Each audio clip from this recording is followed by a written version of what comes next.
పర్యావరణ హిత వినాయక విగ్రహాలంటే అందరికీ గుర్తుకు వచ్చేది మట్టి విగ్రహాలే.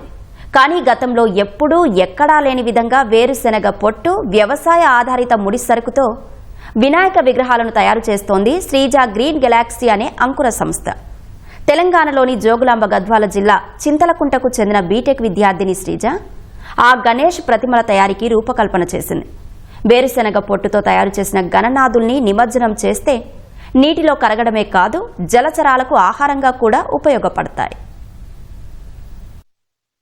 పర్యావరణ హిత గణేష్ విగ్రహాలంటే అందరూ తయారు చేసేది మట్టితో లేదంటే కాగితపు గుజ్జుతో.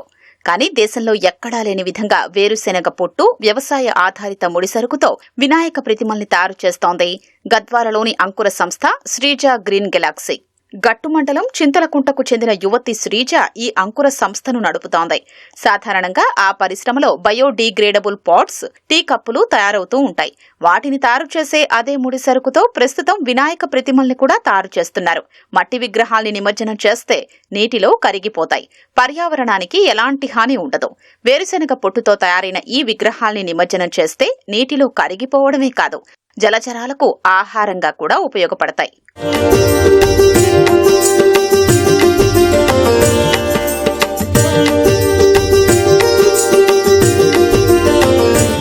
పొట్టుతో తయారు చేస్తున్నాము. ఇది అంతా ఒక గ్రైండర్లో మిక్స్ చేసి మిషన్ల ద్వారా తయారు చేస్తున్నాము. ఫస్ట్ ఐడియా వచ్చింది శ్రీజ అనే అమ్మాయికి వచ్చింది. బీటెక్ చేస్తుంది. గ్లాసుల తర్వాత బయోపార్ట్స్, వినాయక చవితి చేయడం వల్ల చాలా మంచి బెనిఫిట్స్ ఉంటాయి. భూమిలో కలగడం వల్ల జీవరాశులకు, తర్వాత అన్ని జీవరాశులకు ఆహారంగా ఉపయోగపడుతుంది. దీనివల్ల ఎటువంటి హాని జరగదు. అట్లా అందుకోసం దీన్ని నడపడం జరుగుతుంది. మా ప్రాంతంలో ఎక్కువ బుడల పొట్టు దొరుకుతుంది కాబట్టి ఆ బుడల పొట్టు ఆ వేస్టేజ్ని తీసి మేము పలమరైజ్ చేసి మిక్స్ చేసి ఆ బుడల పొట్టుతోడిగా ఈ వినాయకుడిని మరియు టీ కప్స్ని అలాగే బయోపార్ట్స్ని కూడా తయారు చేస్తాము. వినాయక చవితి సందర్భంగా మొత్తం పిఓపి తోడిగా తయారు చేసిన వినాయకులను తయారు చేస్తారు కాబట్టి అది ప్లాస్టిక్ అండ్ కెమికల్స్తో తయారు చేస్తారు. దానివల్ల భూమిలో చాలా నష్టం జరుగుతుంది. మరియు నీటిలో వేయడం వల్ల నీటిలో ఉన్న జీవరాశులు కూడా నష్టం జరుగుతుంది. కాబట్టి అట్లా జరగద్దు అనే శ్రీజ ఆలోచన, సారు ఆలోచనతో ఈ బుడ్డల పొట్టుతోడిగా ఈ వినాయకుని తయారు చేసి కెమికల్స్ లేకుండా న్యాచురల్గా ఆ నీళ్ళలో నిమజ్జనం చేసిన జీవరాశులకు ఇది ఆహారంగా అవుతుంది. కాబట్టి దీనివల్ల ఎలాంటి నష్టం జరగదు.